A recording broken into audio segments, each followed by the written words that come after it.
Hello, everyone. My name is Tim Ferris, and I'm a internal medicine and pediatric doctor at Mass General Hospital in Boston. And if you're seeing this, then that's because I was unable to make the connection. And so I'm sorry that I'm not speaking with you live or even remotely at the same time. And I hope that what comes through on this recorded video will be useful to you. And I hope if this does work that we get to interact more in the future, because I'm very interested and excited about the path that I understand that you're headed down. It sounds like in many ways a similar path to what we've been working on here. So with that introduction, I'll just jump right in and say that the first thing I want to do is tell you a little bit about Partners Healthcare and Mass General Hospital. So Partners Healthcare is the corporate system. In the modern parlance, it's our ACO. And it consists of two large academic medical centers in Boston, Mass General Hospital and Brigham and Women's Hospital. And then we, in addition, and this is on the first slide, we have a number of community hospitals, specialty hospitals. We have our own, what's called a managed care organization. It's an insurance plan. This particular one, called Neighborhood Health Plan, is a insurance plan for Medicaid recipients. And so it serves the underserved in our local area. We also have a number of community health centers. These are health centers located in urban underserved areas that primarily take care of Medicaid patients. We have a relatively large physician network with over 1,000 physicians in that network that's outside of the employed physicians within Brigham the General and our other hospitals. So in total, we have about 6,500 physicians.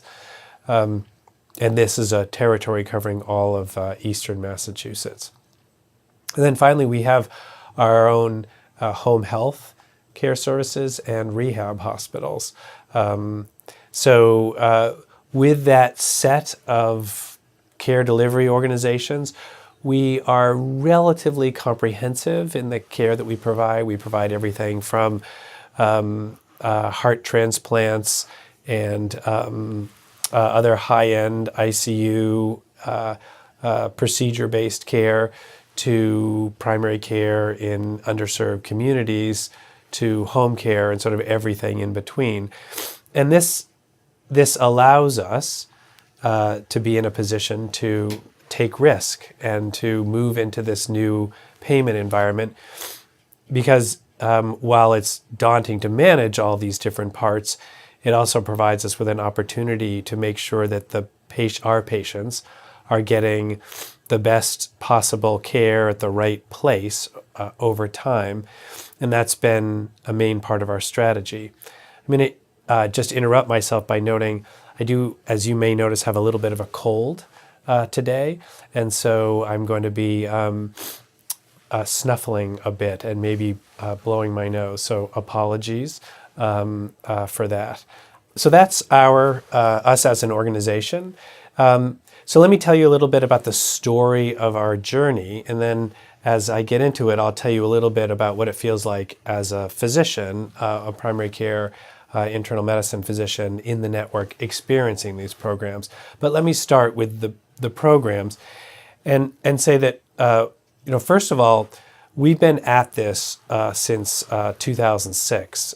We've been at it in the sense that in 2006, all the literature supporting the idea that a small percentage of patients was responsible for a large percentage of the costs really encouraged us to apply for and be accepted as a national demonstration project.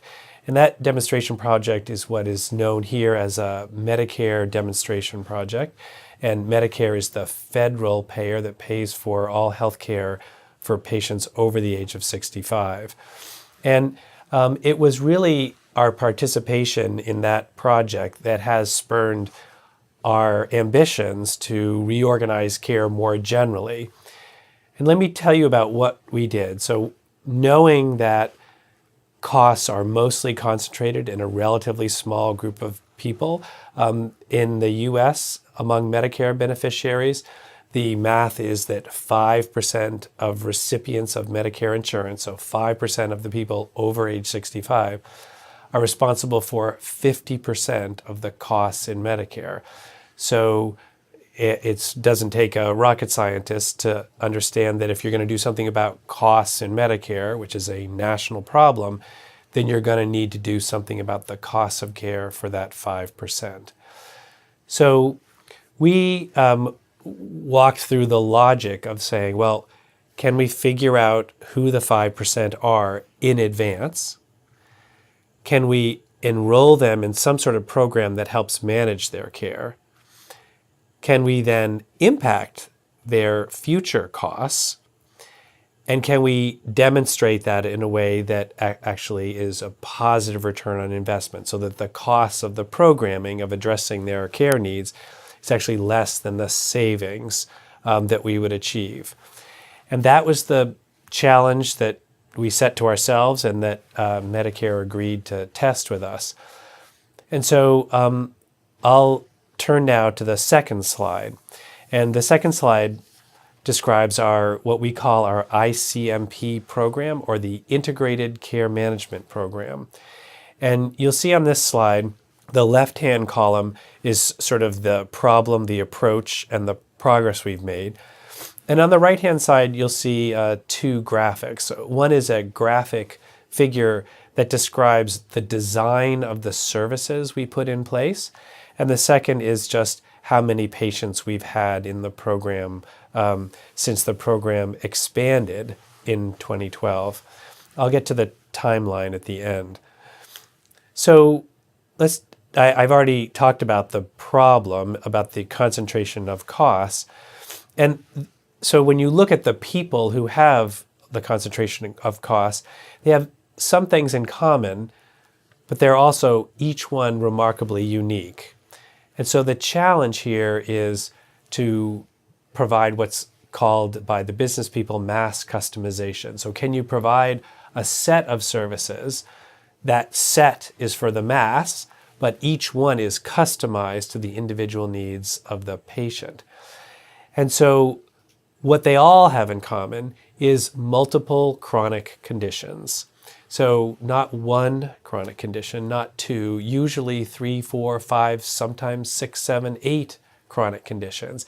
And it's the combination of chronic conditions that makes the healthcare decision-making particularly complicated. And when decision-making is complicated, it often defaults to hospital-based care because that's the safest place to make difficult decisions. So we examined this population in detail and said, if we could provide services to this top 5% of patients, then we should do that, and we could actually achieve a positive return on investment, lower the overall cost of care. This is tough to do, right? Because we are betting on spending money to save money, and that makes finance people worried, especially when the problems that we're trying to tackle are particularly pernicious and challenging. Nonetheless, as you'll see in our approach here, we were able to identify the high-risk patients, and we used statistical modeling using basically insurance data on the pattern of care services, and specifically the diagnoses which those people had. And I'll just say we sort of stayed away from trauma and cancer because those have a much more patterned set of expenses. And we knew we weren't going to prevent trauma through this program. We were really looking for those patients that we could impact through constant improved management. So, and I will also point out that as I described the team that we assembled here, this is an area where we may differ from what you would put together, because what is supported here in terms of social services for our highest need patients is different than what the government supports in terms of social services for your population. For example, just on a very basic level, our government does not support housing of our population in nearly the extent that they do in the UK. So then, I'll turn to the map of participants and just say at the center of this target is the patient. And above that is PCP, that stands for the primary care provider. And underneath that is the care manager. And our care managers are both nurses and social workers. They're primarily nurses, but over time we found more and more that social workers can do a great job of doing this, depending on what the specific issues are for an individual patient. And that goes back to this idea of mass customization. And then you'll see the next outer ring is called the complex care team. And this is the set of resources available to the patient, the primary care doctor, and the care manager to do that customization. So figuring out what that patient needs to decrease their use of the emergency department or the hospital, and then putting those services in place to address those needs. So that's where the mass customization comes in.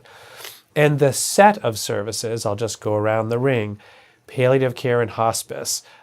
This is a really big issue. A lot of the American population dies at an elderly age in intensive care units. They don't want that. The people taking care of them don't want that. But the systems in place for emergency response to an acute event in a patient's home require a certain set of processes to be put in place. The ambulance goes to the ED resuscitates a patient or intubates a patient, and before you know it, they're in an ICU. All of that can be prevented, but only through one mechanism, which is that patient has to have had a prior conversation about what their goals of care are with their doctor and fill out a bunch of basically legal forms. We call it the most medical orders for life-sustaining treatment. And those become a mechanism by which patients can steer away, if they want, from the usual process of care in an acute situation. So a big part of our program is using those resources. Community resource specialists. So this is a group of people who connect patients with community resources that will benefit them. It's really sort of a navigator. Substance abuse specialist, because there is, among this population of high cost patients, there is quite a bit of substance abuse. Very, very importantly, a mental health team. So it turns out that having a chronic medical condition and also having a mental health problem, no surprise to all of you who are clinicians, that it's very difficult for someone with a mental health problem to have the executive functioning necessary to optimally manage a chronic health problem. I'll give you a quick example. So I have a patient with heart failure and seasonal depression, and it wasn't until I was on an electronic medical record that I noticed that every January he gets admitted to the hospital. It was something that was never sort of part of my consciousness because of the time frame. And he got admitted to the hospital not for depression, but for exacerbation of his heart failure. And it turns out that due to his depression, he stopped taking his medicines in the winter, and that would trigger his heart failure, and he would end up in the hospital. That's just one sort of rather simple example of this interaction between mental health and utilization of health services. And the next member of the team are the financial services specialists. From what I hear about NHS, this is not something that you particularly need, but we do need it here because a lot of our patients can't afford the care they need to get in order to stay out of the hospital, and so we have to figure out ways to get them that care. There are pharmacists on the team to better manage polypharmacy, multiple medications. And then finally, it's very important to acknowledge that this is not just about primary care. The specialists are on the team as well. And what our care manager nurse does often is coordinate the care, make sure the primary care doctor and the specialist are on the same page. Turns out as a primary care doctor, we're not always on the same page, and it's very helpful to have a nurse making sure we're on the same page. So that's the team, and that team, the complex care team, sits inside of the broader healthcare environment, and I just put the general terms on this outermost circle. So that's how we've been functioning. And I'm going to pause here and just say that on an implementation perspective, putting this program in place, we were initially met with a lot of skepticism. We started very small. We only had 1,000 patients in the program, and it was just at Mass General among our primary care doctors. And our primary care doctors were not initially enthusiastic about this. I don't know if it's the same way in the UK, but our primary care doctors are pretty much at their breaking point in terms of administrative burden. And this was one more program that they needed to participate in.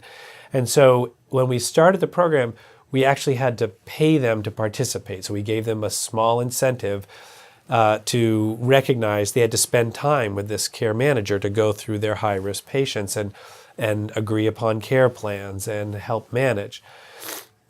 Wonderfully enough for us, the program was so successful after 1 year, and I would say we didn't know if we were going to be successful on an outcomes basis, but the doctors were really, really happy, and I'll say I was really happy for my high-risk patients, because the patients that were on my mind, that were taking a dramatically disproportionate share of my mind space during a week, I was sharing with a nurse who was thinking about them full time. So if I have a panel, I have about 10 high-risk patients in my panel, I was not spending much time each week thinking about them. I was spending a little time each week working with my nurse care manager, and she was worrying about them. That was both freeing, and also it sort of changed the culture in which I work and operate in a very healthy way. And I will also say that my high-risk patients, very quickly learned that care manager had direct access to me, and that if they needed something, if they couldn't get it from the care manager would be very quickly in touch with me. And so it improved their care. They liked their care manager. It wasn't all necessarily good. In my practice, I had a bunch of nurses. They felt threatened by this new member of the team, as any change. So change comes with all those things associated with change. But at the end of 1 year, the doctors were so happy with this program, they actually suggested that we not pay them to participate in the program, that the benefit they were receiving from participation was worth much more than the money we were giving them, which wasn't much. So our physicians asked us to take the money back and hire more high-risk care managers. So essentially, that's an unusual endorsement of a program from a group of our clinicians, and that was before we knew how successful the program was. And then I'll just say, moving on to the timeline, the very last slide, the third slide. So it takes a while for programs like this to demonstrate results. It takes a while to hire the people. It takes a while to integrate them into the team. It takes a while for them to get to know your high-risk patients. And it takes a while for the relationships between these new members of the team and the patients to develop. It requires trust. And if you're going to pick up the phone and you're in trouble, you have an acute need, you really have to have a trusting relationship before someone's going to call you rather than some other mechanism that they may have available to themselves. And so when I say it takes time, it actually, costs in this program actually went up initially, and we were very concerned about that. So over the first year and a half, we did not show a benefit of cost for this program. We actually showed the opposite, where costs went up. But fortunately, we stuck with the program. And in the middle of year 3, the program went into the black. So it really takes 2.5 years, at least in our experience, and we've seen this in other sites in the country. It takes around that amount of time, to see the program get into the black, where we're really preventing unnecessary hospitalizations. And so at the end of year 3, Medicare was very excited about where this was going, but we hadn't yet made up for the costs incurred for the payment for the program services. And so they extended it for a second 3 years. Over the second 3 years, we really hit it out of the park. We were moving, we knew what we were doing. We had a really good team in place, and we were able to dramatically improve outcomes. And this is in the bullet on the page 2. We showed a 7% cost reduction in total costs of care for the entire population. That's not just the high-risk population. We showed a 12% cost reduction for the high-risk population, 7% across the entire population.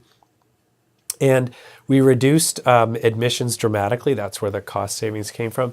And something we didn't expect, and we're very, very pleased to see, but a 4% mortality difference between our population and a prospective matched control group that was being seen at competitor academic medical centers at the time. So that 4% mortality difference is rather striking. One observer pointed out that if high-risk care management was a pill, it would be worth an awful lot of money, because there isn't much on the market that produces a 4% mortality benefit to the elderly population in the United States. But it turns out it's not a pill. It's actually a set of services that is complicated to manage. So let me then continue on with the timeline here. So you heard about the first 6 years. That took us from 2006 to 2012. Well, in 2012, something really big happened. The year before that, the Obamacare legislation was signed.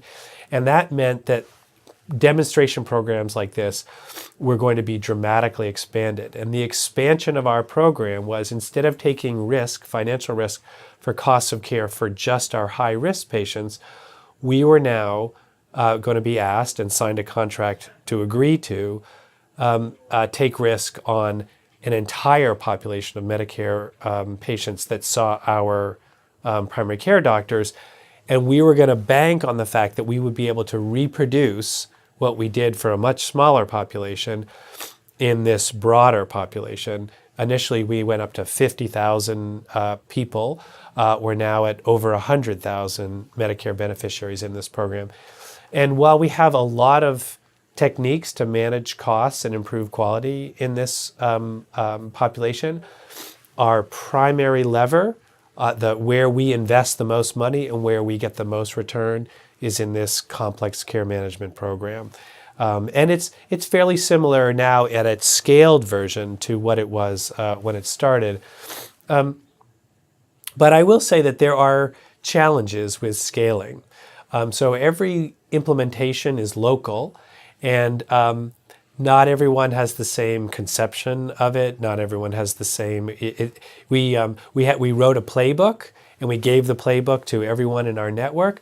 But when we went around, we noticed that performance wasn't equal around the network. And when we dug into the details, we found out that even though a lot of people had the playbook, a lot of people sort of looked at the playbook but didn't really use the playbook to implement. They sort of put it aside and said, we have some local needs, we're going to use this program to address our local needs. And it turned out that in each case that happened, the program wasn't necessarily successful. Not only that, but in some places, costs actually went up and stayed up because the people who were implementing the program locally weren't thinking about the whole costs of care for the population they served. They were just thinking about their specific issues. And this is where the importance of data comes in. We have found it's critically important to have rapid access to data that gives you really quick feedback on where you're doing well and where you're not, so that you have lots of data loops inside these programs where you know, for example, how long it takes your care managers to fully enroll everyone, because if they don't fully enroll them and do care management plans and get to know them, if it takes them 2 years to do that, it's really difficult to be successful in 3 years. for example. For example, if one care manager and primary care doctor's solution to decreasing hospitalization is using nursing homes and post-acute services, you can actually see those go up more than the hospitalizations go down, which is what we saw in one case. So it's one of those issues where you press on the balloon in one place and it expands somewhere else, unless you're looking all the time at the whole balloon and making sure that you're not just sacrificing one area in order to improve another area. So I think now I've talked through the scaling issues, some of the primary scaling issues, and some of my personal reaction to this as a clinician. Let me just conclude by saying this way of operating, of identifying your highest risk patients and then managing them through dedicated care managers, has become so much a part of our culture that we actually, our clinicians, myself included, couldn't imagine practicing a different way. It really is so clearly a better way to practice. So with that, if I was in person, this would be the fun part for me, because now I would get to engage in a dialogue and have questions and answers. I hope that if we didn't connect and you are watching this video, that I'm able to engage in a dialogue with you. I've learned a little bit about what you're planning to do.